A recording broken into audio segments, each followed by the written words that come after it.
What is up, everybody? Bobby here. I need my glasses. What is up, everybody? I can't talk properly if I don't. Go do it again, Bobby.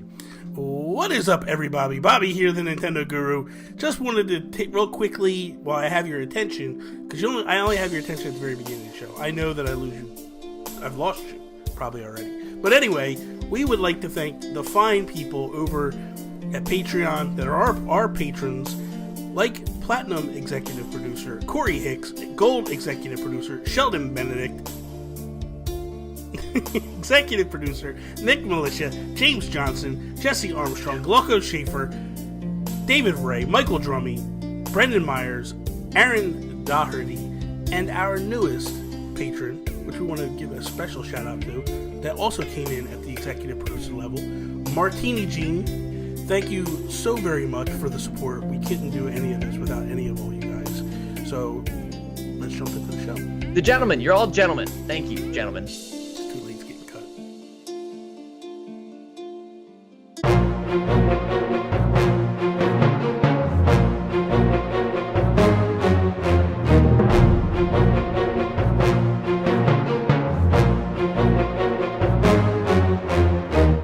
What is up, everybody, and welcome to episode 7 of The Gaming Gurus. I am Bobby, the Nintendo Guru, joined by my best friend in all the land, Toby Thornton. What is up, Toby? What is up, Bobby? I'm enjoying my sweet clim. It's very nice.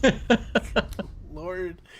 And that little chuckle that you heard only comes from the greatest co-host in all of podcasting, Sean Capri. What is up, Sean? What is up to all of our gentlemen executive producers and everybody out there, Bobby? What is up, Bobby? Oh, my Lord. Toby and I have got like a real good thing going on over here, Bobby. We kind of like I don't know about a good thing, but you got something going on, definitely. jiggle our heads around. We're like your little bobbleheads. Pretty much. Or your voodoo I'm dolls, just gonna not sure. crick my neck one day doing that. Oh, you're not kidding. I gotta tell you, Toby, since you and I had our conversation yesterday, right? Mm-hmm. So Toby's working on a new video series, little full disclosure there, and he asked for my help with that, and so I the good friend that I am, I stepped in and helped out. But in doing that, you had me tinker with some settings in order to accommodate you, because like any good video person, like needs the co-host or whoever to do all the work, all the heavy lifting, while he just stands there. Fine, no problem. But anyway, made me change my settings on a bunch of stuff. And it actually is for the better. Because now, like, I didn't even realize that I could change the settings on my snowball. I didn't realize there was a switch on the back with the numbers on it. I might have realized like 2 years ago when I got the thing. But somehow it got changed to the absolute wrong one.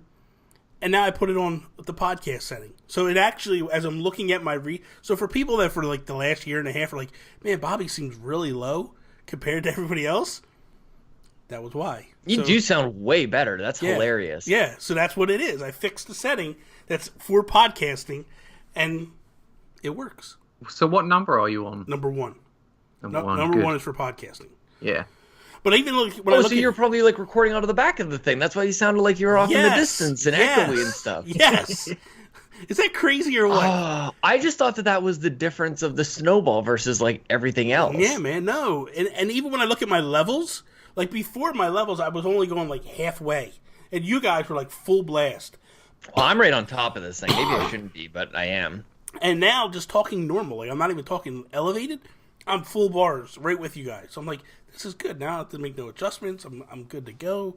I feel nice better. going, Toby. Yeah, see, Toby's, you're good for something. Yeah. Not much. So everyone can thank me now, can't they, Bobby? I just did. Oh, Lord. I mean, like all the listeners that are like, you know, they finally pulled their act together. Like, only took us 3 years because Toby decided to do a video. Yeah. So with that, let's kick this episode off like we do each and every episode with our Geek Outs. Geek Outs! I'd like to give a quick shout out to, I don't know. While you're doing shout outs, why don't you just roll into Geek Outs? What are you geeking out about, Sean? I'm geeking out about a new year, feeling fresh, and I'm geeking out about my brand new. Everybody should check out the video. I think you're gonna notice a little upgrade. Mm-hmm. I got a new webcam for Christmas. It looks very nice. It's very crisp, Now and the colors are popping. Now we're all on the par. It's wow. Did I just say that? on the par.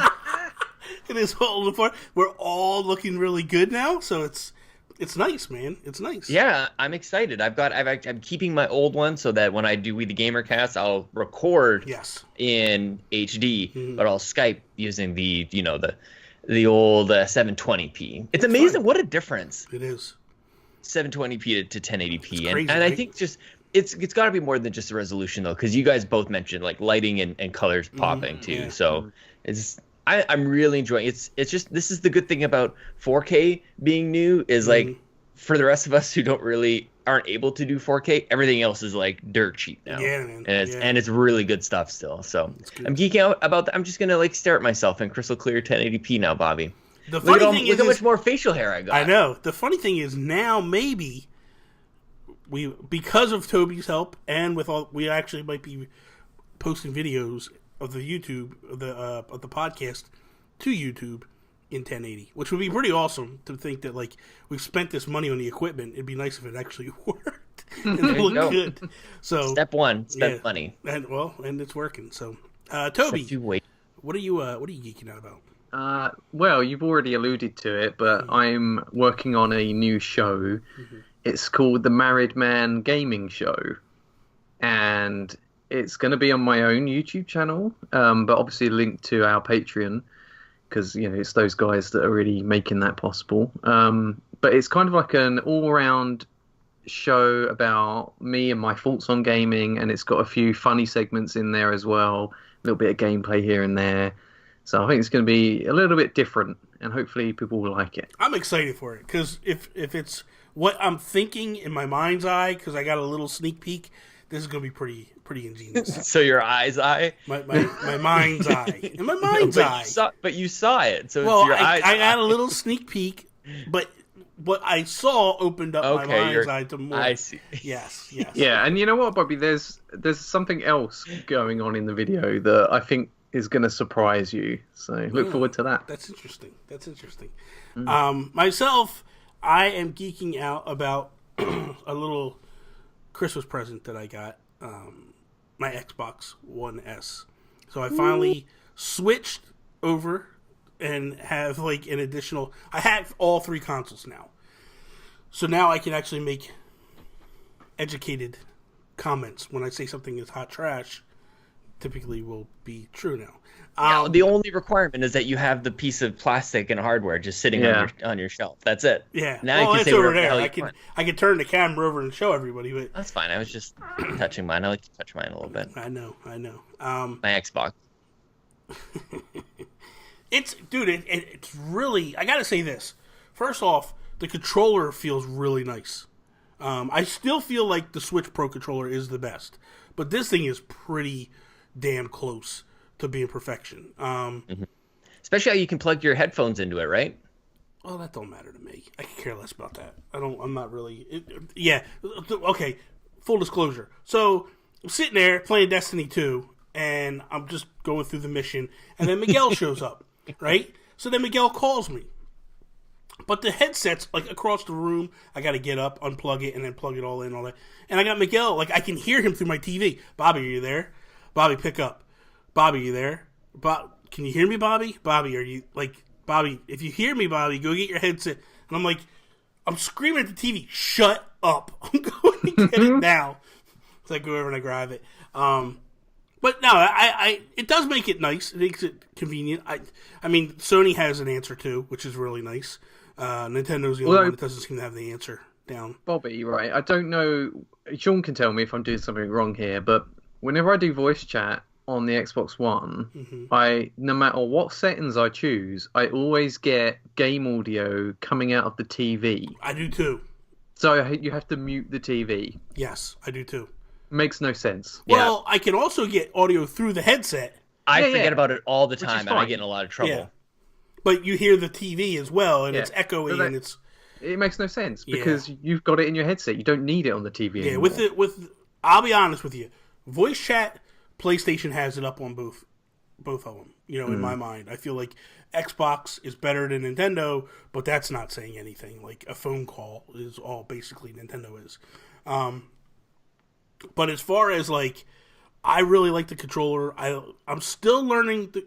Listen, it's not an easy console to operate, to get in and out and maneuver and all that. Like, I'm still like, it took me forever just to figure out how do you shut the damn thing off.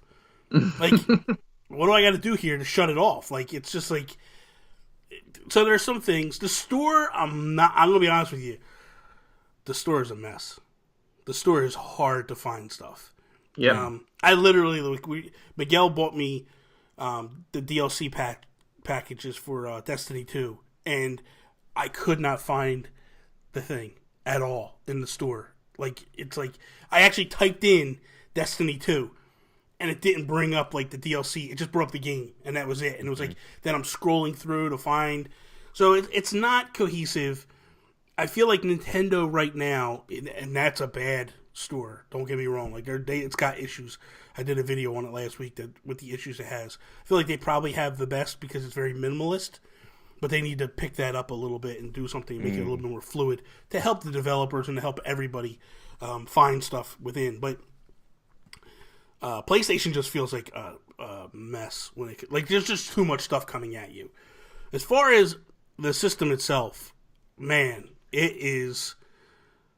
I don't know, man. I'm sitting here playing these games and I'm just like, wow, this is amazing. Like, it just runs fluid and it's a lot of fun. Like, Forza, dude, that game is so good. Like, just thank you. I jumped into like the Hot Wheels tracks yesterday. Oh yeah, you did. I'm like, oh my god, dude, this thing is so awesome. I've spent the past 2 days just going back and forth between like 2-3 hours of Forza and then 2-3 hours of Destiny, just back and forth, back and forth. It's really good, man. I like it. It brings me so much joy to look at my friends listen to see Nintendo Guru on the Xbox Live. I had to do it, dude. I had to do it. I was like, gotta bring that over. But I'm making note of this. You mentioned the store stuff. I want to have an actual discussion on the stores on all three consoles because that's a huge topic that we should tackle at some point. Because I think you bring up good points. I mean, we can save it, but I'll tell you what, and you even mentioned it in our notes back and forth of the discussion. But like, dude, Sony, the monthly games, they're there for the month. Like, it's weird that like or Xbox is like, hey, these games are free, but this one doesn't kick in until this date, and this one is from this date, and it's like, dude, just do it for the month. Just like put them up for the month. Yeah, and what's even more annoying about that is the ones that aren't free yet, they still show up in the free section, and then you try and download them, and they try and charge you money. That might be a European thing.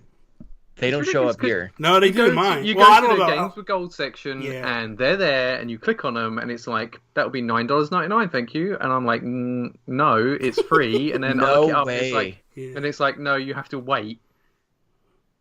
Oh, that's interesting. Yeah, no, that's definitely, it only shows like 2 at a time for right now. For us. But Bobby, have you not heard my rant about this? This is not it's not about you. This is about Microsoft. This is about making you go in to get familiar with the digital store. Yeah. Multiple times throughout the month. That's why they do it that way. Yeah. That's the only reason. Yeah, it's a mess. So that every couple of weeks you're like, "Oh yeah, I should buy something." Yeah. And now you're familiar with the store. Now you're comfortable and buying everything else over there as well. The other day I was streaming and I talked about it and I was actually doing Nintendo Talk live and Lohr was in the chat, and Luke was like, oh, it takes about a half an hour. I'm like, Luke, I don't want to spend a half an hour trying to figure out everything in the store. Like, I just want to go in and buy if I know, it's one thing if I'm just going and browsing. Then I get it.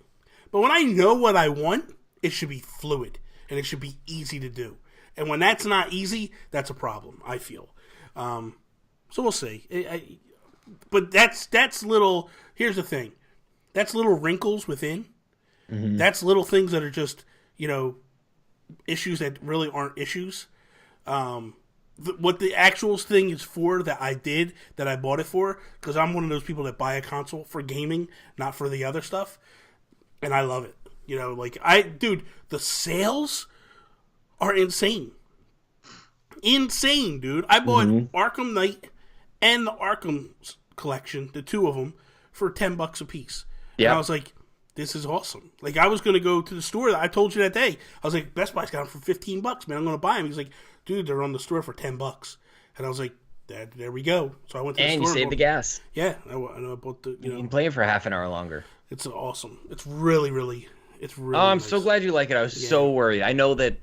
I thought that the concerns that you had, I knew they were going to be a problem, but I thought they were going to be game breakers for you. So I'm glad that you're able to get past them and just play some games. For me, the thing is like, I buy a console to play games. That's ultimately what it boils down to. I hate. Are you going to be able to use the 4K Blu-ray player? Are you going to? I probably won't. Do anything with that? No. Won't. Do you have it plugged into your 4K TV? Yes. Nice. Yeah, but I probably. Do you have HDR on that TV? Mm-hmm. Ooh, you got Forza Horizon 3 over there in HDR. Yeah. Ooh, so it's like, dude, it looks beautiful. It's a great game, man. That's just all game. That's just all game, all day. Gameplay first. I love it. I love it, man. I'm like, and it's so cool too. Like you're driving down the street, and there's Josh Stapleton, and it's like press X and you can race him, and it's like you just push the X button and then boom, you two are involved in a race, just flying down the track and stuff. Drivatar is the most underrated and underappreciated tech or feature or whatever in gaming right now. I think it is so cool. I think it's overrated. Really? Oh, you gotta be kidding me! Because they don't actually drive like your friends drive. They've just got your friends. You don't know that. You don't know that. They don't, because I've driven against Mike in real life, and I've driven against him in the game, and it's completely different. What's different? It's different. You can. You should talk. Wait until they become self-aware and they start talking to you. Oh my god! I don't want that. Yeah, but what? So Sean makes a valid point. Even if it's just the friend's name, honestly, that makes that racing game the one I'm playing over any other racing game. Here's the thing: are you sure that it's not taking Mike's lines that he's run that on, and re-implementing them? So the way when Mike ran that race, it's taking that information and sending it to you like a Mario Kart ghost. Yeah, he might play single player differently than he plays. Well, I don't know, man. All I know when he's racing against you, he might be doing stuff to troll you, which he does, because I've been there first person, and he's in your ear, so it's a little different. When we play together online, it's mostly co-op stuff. Yeah. So it's kind of different, I guess. Yeah. Yeah, so don't poo-poo all over. I don't know. I just think it's neat tech. Stop throwing shade. Yeah, I'd rather actually just play against my friend. Well, you know what? That's a lovely thing, because you have the option to do that, Toby. Yeah, I know. It's called online play. Overrated. It's not. I think it's awesome. I really do. I think it's so cool. Like, but other than me, who's singing its praises? Nobody. Not. Well, I am now. Well, there you go. Because I love it. I think Drive Cars I'm not is so saying it's awesome. a bad game. I'm just saying that I know. Driver Tars are overrated, because I do enjoy the game. I got you. Put down Mutant Muds for 2 minutes and go play the game. You're telling me to put down Mutant Muds, Bobby? Well, you're very frustrated over there. So I would like to see... The ice physics, man. The ice physics. He's over there cursing Jules before the show started because he keeps dying. Everybody's cursing Jules when they play Mutant Mud. The game it's so good but so hard, man. It is good, yeah. So what topic we want to do first? We want to go with let's go with Toby first. Speaking of Jules, okay. Yeah, we'll go with. Well, we could. You know what? That's a good segue. Let's do that. Let's go into your topic first, Sean. All right. So a little while ago, actually on December 23rd, Jules sent out a tweet. He said, "I've sent out dozens and dozens of requested free download codes of Mutant Muds collections to press folks. Yet I am not finding dozens and dozens of articles or videos about the game. You know who you are, and so do I." I thought this was a very bold tweet, and very shortly after, Justin Davis of IGN replied and said, "Review copies aren't traded for coverage." And I won't go into the rest of it. You guys can go find this tweet thread. I think it's incredibly fascinating, but I wanted to bring this up as a topic to you guys, and maybe we can get people to fill in comments on the YouTube video as well, what they think about this. I, at the start, was 100% on Jules' side, and now I find myself not on any side. I find myself fascinated by the interaction between game makers and publishers, and especially indies, with indie content creators like us or big-time content creators like IGN, and the relationship that everybody has, and what is right and what is expected. What is this trade-off with review copies of games and what is owed to each party? Again, like I said, I thought at the very start, yes, you get a review copy. You absolutely must provide a review. And after seeing some of the points that Justin Davis was making, I'm not necessarily on that, but I think I might be the only one, as I'm seeing some friends jump in on this thread. definitely on Jules' side, and they're defending him. And I'm not trying to come up against Jules. I just think that this is a little bit more nuanced than just you give and receive. I think that there are interests across both sides. So, Bobby, I don't know if you wanted to take away from there. I'm definitely on Jules' side. I think Justin Davis is absolutely out of line. I think his comments make no sense whatsoever. If Jules just one day decides, I'm going to send codes to Game Explain, Kind of Funny, IGN, all that stuff, then what Justin is saying, absolutely valid. But what Jules is saying is, people reached out to him and asked for a review code. If you write him a letter or an email or send him a message say, hey man, I'd like to get a review code. What is the point of asking for the review code if you're not going to review it? Like, if you're actually reaching out to the person, that means your intentions are one of two things. Either you're shady as crap and you're just trying to get a free game, or you actually want to do a review. It's one of the two. So what Justin's saying, because here's the thing. If Justin is valid in saying, like, let's just say hypothetically, because as the thread goes on, he basically says, like, well, people use it for their library and all. You're going to tell me that IGN doesn't have multiple versions of Mutant Muds in their library? That they need to take another code off of Jules? Now, I know that's not what happened. He got coverage from IGN. And I don't think in any stretch of the imagination was Jules' comment meant for IGN. I totally agree. But Justin, for some whatever reason, decided to chime in. And my answer to Justin is, shut your face. You're way out of line here. This is something that they get all the time, actually, where people have an expectation, and maybe the two were kind of just coming just off of each other. And I actually mentioned them. I'm glad you guys kept it civil, because I think that they were coming, like, the way that they were talking to each other was like right at each other, but I think they were just slightly off, because I think you're right. I think Jules was talking to a particular crowd, but like obviously he had to be happy with IGN. Oh, absolutely. And what was happening with them. And it wasn't, and that's the thing. That's where I feel like Justin's out of line, because you're chiming in on something that he wasn't talking about you guys. And anybody that read, and maybe just isn't talking about Jules, right? So maybe he's because we get it at We the Nerdy all the time as well. We get people saying like, "Hey, I've got this Kickstarter that I want to talk about. I want to come on your podcast, or can we get some coverage, or we'll give you blah blah blah." And no, we have absolutely no interest in that. You know, and so maybe there's a slight difference here that I've come to realize after the fact, and you brought it up there too, that I think is incredibly important. When game makers push out codes, absolutely not. The expectation shouldn't be that you get coverage.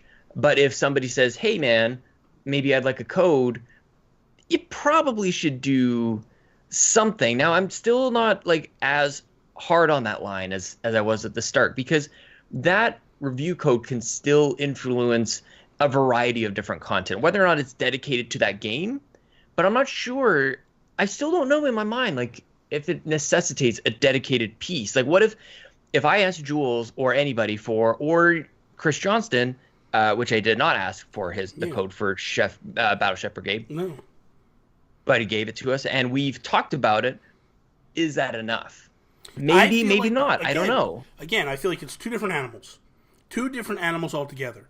And what Jules was talking about, see, I kind of, this is hard for me because I know backstory. And I know where it's coming from. When people, and I'm ashamed to say that it's people that I know that went out and asked for a review code and did nothing with it. And you know what, man? You know who you are. Shame on you, man. Shame on you. Because that's ridiculous. That you went out of your way and you asked this guy for a code and you did nothing. Zero content at all. Don't want to hear it. There's no excuse for it. And if Jules went to, like, Jules was going to give us codes. Me, you, Mark Carabin, and he, essentially, we bought the game first because we wanted to support it. So we talk about it all the time, so I didn't feel like I needed to do a specific review for the thing. But at the end of the day, every game that Jules gave me that I asked for, I've done a review for. Every game that Zoink Games gave me that I asked for, I did a review for. Every single one that Image and Form has done, I did a review for. When people, when I ask for a code, Rive, they came to us and asked if we want to do it. Me and Toby did a review on it. Like, they came to us specifically, like, would you guys like to review this? If I don't want to review it, and they ask me, at that point, I say no. But if you take it with the caveat that it is a review, you're wrong. I not you specifically. I'm just saying. I know. You're wrong if you take that code and you don't produce content behind it. I don't, Toby. I've been talking. Like, what do you think, Toby? Where's your? Well, you've kind of covered everything, Bobby. Yeah. I think if you're asking for something for nothing, then you should return either a review or a first impressions, or even if you just, I don't know, give it some sort of coverage. Like, if you've got viewers on your channel or whatever, then spread that game out there, you know. What if the game's bad? If the game's bad, then you should show it's bad. You know, I don't think that's a totally different thing, really, is that when you get something for free, you shouldn't give it a free pass because it's free. Yeah. You need to be honest about your opinions. Be constructive with it, though. Just but just say, like, hey, I didn't beat up on it. Don't beat up on it. Yeah. And, you know what I mean? Like, don't go, I hate Zelda because the weapons broke. Explain why didn't you like it? Like, you know what I mean? Like, go into detail, because you know what? There's people that are listening on the other end that might need that constructive criticism for the next game. You know what I mean? So that's. But as well, like, I do think that you need to consider very small independent people like us that might get into something like what we're doing, ask for codes, and then not realize how much work is involved, and suddenly they're buried underneath all these different game codes, and they just give up on it. And you know, you can't necessarily blame them for doing that. It's their mistake, obviously, but I think it's more like when a large group of, like, you know, like IGN. If IGN did ask for a code and then they did nothing, absolutely zero with it, then I think that's a little bit shady, because obviously they've got far more employees, far more time, and you know, they're getting paid. But for it's it, man. Okay, so that's I don't think I agree with that either, though. So with IGN specifically, they have more staff because they cover so many more things.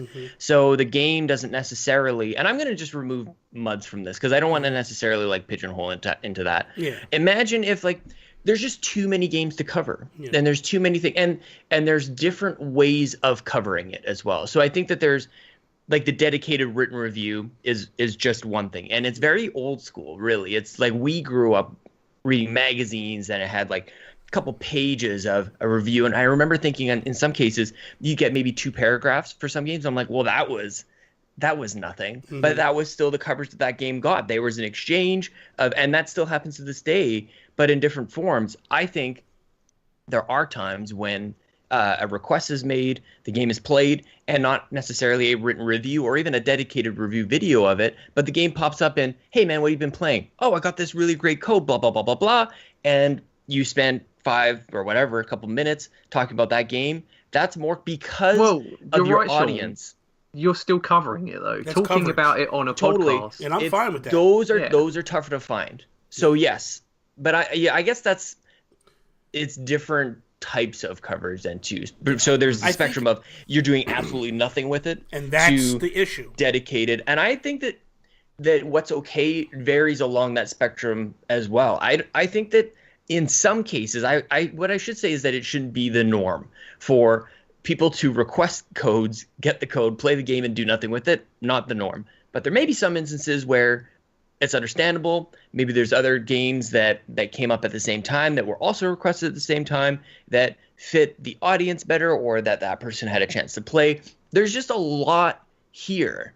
But I think in general, I think that the rule, I'm with you guys. The rule should be if you request a code and you get it and you play the game, you should create some content for it. All I'm saying is that in some cases, maybe circumstances don't allow for it. And here's the thing, too. But it's got to be frustrating for especially indies. I want to take it super. I want to take it a step further because I want to explain what an example of what I do. So Toby and I reviewed Reeve, right? And they two tribes reached out to me and said, "Hey, would you be interested in reviewing this game?" And I was like, "Absolutely." And so they said, "What do you need?" And I tried to get 3 codes. I tried to get 1 for me, 1 for Toby, 1 for you. They said I can only give 2, 1 NA. I can give you as many EAs or EUs as you want. I said, all right, give me 1 and 1. So when Toby and we got the game, we played the game, we sat down, did the review, and then what I did was started working on the review and contacted 2 tribes and said, hey, I want to thank you again for the review copy. I appreciate it.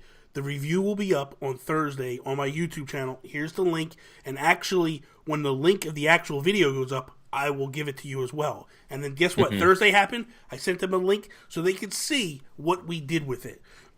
That to me that's just professionalism. That's and let me be taking clear, it a step further. I don't disagree with that. I absolutely agree that is A+. Yeah.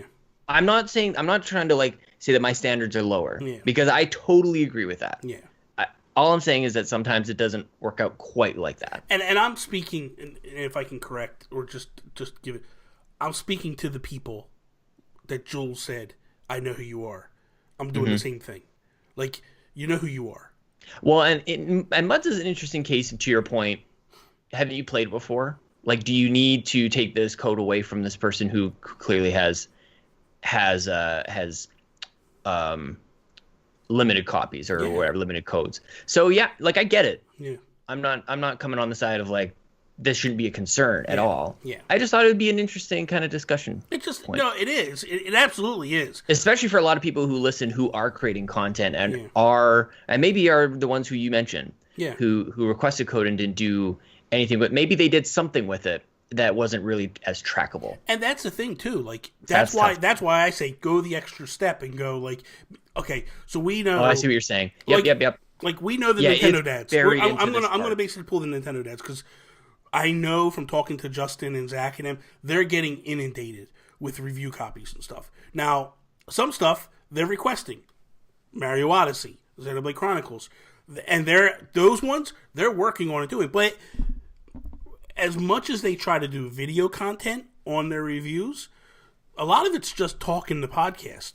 You know what I mean? Like, so at that point, that's where I feel, and I'm not saying they don't take this by that at all, but I feel at that point, that's where Justin or Zach needs to then go to whoever and go, hey, you know what? I've done this. You know what I mean? Like, this is the episode. This is the timestamp. You can go back and listen to it. You can share it. You know, whatever. We already shared it. Whatever. That's what I feel. That's where I feel like maybe it's just that Jules isn't seeing it because you're not promoting it properly, or you didn't go to him specifically. Yeah, you should always look. So even PUBG is a great example. Yeah. I requested a code, but actually the emails exchanged. They were actually like flipping back. I requested and she's like, oh, I just sent it. So that was very nice. Yeah. And then a week later I sent her, look, I did something a little weird, which you guys should check out, wethenerdy.com. I did a review in progress. Oh, so the review isn't even done yet. So I'm going to patch the review as they patch the game. God. So it's a bloody mess right now. I've got like notes to myself. There's bullet points. There's incomplete sentences. It looks like Bobby wrote it. Oh, good God. I'm just kidding. I love you. Thank but you. Yes, I think that standard should be let the person know.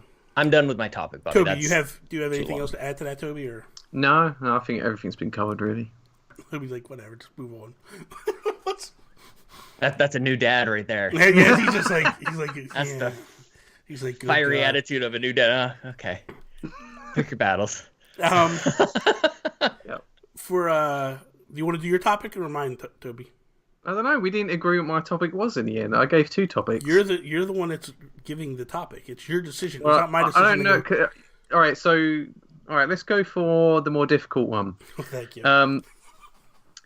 Does a series reboot entice you to try a franchise you weren't interested in? It can be a remake or a reboot, but something that you wasn't previously interested in until they rebooted it. For me personally, sometimes yes, sometimes no. Like, here's an example. I've never played a Lara Croft game or a Tomb Raider game ever. And that's not true. I probably played the first one for maybe 10, 15 minutes. It was just like... That's all you needed. This game is bad. I don't want to play this game. And I stopped playing on the PS1. So that said, I didn't play them. But when they did do the new Lara Croft series, it definitely got me interested. And maybe put new eyes on it. Like, hey, maybe this is something I want to check out. I don't know. Sean, what do you think? It's almost like Mario does a reboot almost every time. And maybe that's what keeps our interest in it every single time. And But I also feel like the reboots allow me to forget the fact that I haven't played any of the games yet. Like, it gives me like a brand new entry point instead of like another stop along this super long highway. It's like, oh, here's a new road that you can come in on. And so I would say, like, most of the time, absolutely yes. Like, Devil May Cry is sort of like they've done some like DMC. Yeah, DMC. Yeah. Like that for me. Like Yakuza, have they done a reboot recently? They've been remaking them. Yeah, like that has got my interest. I just haven't pulled the trigger. So whether or not it's effective is maybe just game by game case. But I'm paying attention to Yakuza in a way that I wasn't before. Yeah. But this is a game that's existed forever that I'm like, I don't know anything about it. Like Castlevania would stand very well to do a reboot because I've missed. They've already had a reboot with Lords of Shadow series. Oh, I need another one then. I need another one on the 3DS. Is that what you said?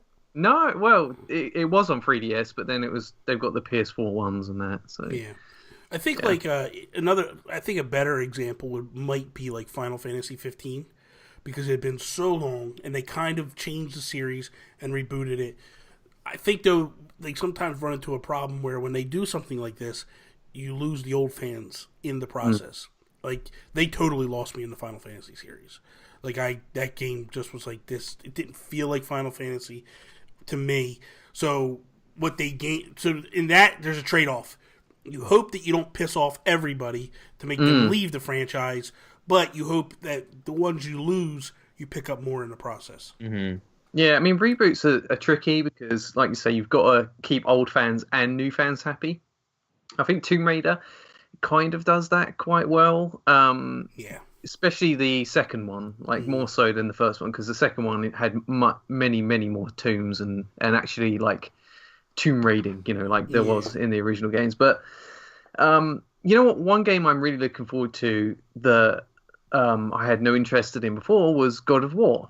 So God of War coming to PS4 next year. The original series I didn't really have any interest in. I still don't. Like I look at that and I think, yeah, giant monsters are pretty cool, like, but it's just an angry man swinging chain axes around and stuff. And it's like it doesn't seem that cool to me. But the new one with the focus on the story, with I don't know, maybe it's because I'm a dad now, but like he's got his own son, and it's sort of set Norse mythology now, which I think is a bit more interesting. And I don't know, I just think that the whole game just looks much more interesting than the original ones. I mean, think about it. Like, they just rebooted Banjo-Kazooie, and, I mean, they got some new eyes on it. And... No, I tell you what, Nuts and Bolts was a reboot for that series, and that killed it. Oh, no, I like that a lot. Oh, man. I think I'm the only one, though. I think I did just hear somebody mention that they like that one. So I think God of War is an interesting one. I'm not completely sold on just the idea that they remade the game. I'm in. I think the Norse mythology is interesting on that. But more importantly, the reboot allows God of War to forget old stuff that we used to care about in gaming and now bring in new stuff. Like it has actually like grown up with us. And on the Xbox side, I think it would be super interesting to see what they do with Halo, and if 343 goes the Destiny route. That's what's new. Like the games as a service, and Halo is their biggest franchise. What's the newest sort of like movement in games? It's like Destiny is a multi-$100 million or billion-dollar property at this point. I wouldn't be surprised if Microsoft came out and said, you're going to be playing this Halo with your friends, and you're going to be playing it forever. And that would be like a reboot. Like we don't get Halo 6 maybe. I would be honest. That would interest me. Like someone that's never played a Halo game before. Because you haven't jumped on yet. Yeah. It would probably be something that I would have to have a reboot in order to go check it out. Because I don't know the lore, and I don't know the background and all that. And sometimes reboots are the easiest way for people that haven't played before, that have kind of been interested, a way to jump in. What if Metroid Prime 4 turned out to be Destiny? Oh, man. Yes. With Nintendo's rock solid online. I would love that, man. Listen, let's be honest. The online is fine. But it's not. It's the voice chat that's the problem. It's solid. I shouldn't say rock solid. It's not complex. There's nothing complex about it. Yeah. The most thing that you get is 8-player Splatoon or multiplayer in Mario Kart. Yeah. But you can't do so many. Anyway, we can go on and on about all. The things they're not charging us for that yet, anyway. So. My thing is, that's all I'm saying. It's not. But I'm saying they're just not there yet. But they've got a long way to go before they can do Destiny with Metroid. If the new Metroid game was Destiny-like, then I would be all for that. I would be fine with that, and I would say sign me up. Who do you think's working on that? The new Metroid? Yeah. I don't know. I think there's a rumor that it was Bandai Namco that was working. Well, the thing of it is like something that kind of flew under the radar, and I'm surprised the Nintendo ninjas didn't jump all over it bigger and harder than it was Nintendo did some key hires. They kind of raided Konami a little bit and took like some people that were legitimately working underneath of Kojima. Like, here's the way I view the Kojima thing. Is that real? That's real, dude. That's real. They hired the main director behind Metal Gear Solid 5 to come Really? on. Yes, they did. Wow. And that's why I'm saying I'm surprised it flew under the radar the way it did. Yeah, I didn't hear any of that. They hired him. They just announced that this voice actress just came out and said that she had been doing some voice actors work for Nintendo. Like, I have a feeling that they've started a new team on this. And it's because what they were saying was Nintendo was kind of bringing like an all-star team where they were bringing in all these different people from different teams. It could be something separate. Because I don't fall under that philosophy that we're getting it in 2018. I don't think this game is anywhere near being done. If that game's coming out in 2018, why did we just get a JPEG? Well, I'm sorry, an animated GIF that basically had some music playing to it. You know, like, I feel like they totally would have dropped the ball in that situation. So I think it's a studio working on it that's a new studio for Nintendo that nobody knows about, and I think it's going to be a pretty big game, in my opinion. What do you think about your topic, Toby? What's your answer to your own question? Yeah, exactly. I said God of War. Yeah, he said God of War. Right. Yeah. Okay. I just want to make sure. It's so whatever. Anyway, so my topic is with the rumors of the January Direct. Do you think we will get one? If not, when do you think we'll actually get one? And what's one surprise game you think gets announced? So I'll start with you, Toby. Toby, I'm going to start with you. I absolutely believe it's happening. I believe that EA leak with Faye is absolutely real. So no doubt about that. I think that we will see the big reveal will be Animal Crossing. And I think we'll also see. I don't know. This is like more of a hope than an actual guess, but I want A Way Out to come to Switch. Ooh, that would be kind of interesting. Kind of interesting. I like that. I could see Toby and Karina with their Switches sitting side by side on the couch. Yeah. Sean, what about you? Do you think? Let's start with the first one. Do you think that we're actually getting a Direct in January? I believe it so deeply in my being, Bobby, that it's not even going to be a surprise when it happens. Like, they'll be like, a Nintendo Direct is happening tomorrow. I'll be like, yeah, I know. Like, thank you for giving me a time now, so that's good. But yeah, no, they absolutely, I mean, they have to, really. They've been hitting so many balls out of the park lately. They've been really nailing it, and they can't miss this. This is something that people are expecting. This is almost getting into the Last Jedi territory, where people spent the last couple of years coming up with their own theories, and then they didn't get it. So if we don't get it, we're Nintendo faithful are going to be real upset. I'm kidding. What else is new? Oh man, but the thing is, like, they don't have to do a lot. That's like, it's doing so well that they don't really need to have like this. Like, Animal Crossing would be great, don't get me wrong, but they don't need it. Like, they're gonna carry this success throughout. They could do an indies thing. There's like 3 games announced for next year. They need to announce games. Listen, I agree with you. There's not a lot there, but the things are selling no matter what, and they have managed to just do basically what PlayStation did. It was like, games are coming.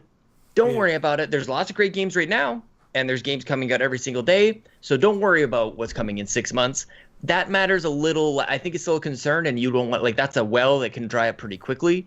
But, like, really, they could do, January could just be like another Nindies. I hope it's not, but a surprise. I'm trying to think of, like, what Bethesda has been doing, and they could just do a quick graphic of Fallout 4 or even Fallout 3. I'm not sure if Fallout 4 has a chance. at running on the Switch. But honestly, I think people could be happy with some good old Fallout 3 going back to that, because that's a great game. Fallout 3 specifically is an amazing game. And if people are enjoying their time with Skyrim, and they don't mind just kind of like traveling back 10 years and going through the Bethesda catalog, I think Fallout 3 could be really cool, man. So for me, man, my optimistic side really wants them to have something in January. But I don't know. I don't know if we're going to get it. You don't think it's happening? I don't know, man. They didn't do one last year. Like, when you actually go, because everybody's like, oh, they do one every January. No, they don't. That's not true. Go back and look at the statistics. Like, I think they did 2 in the last 4 years.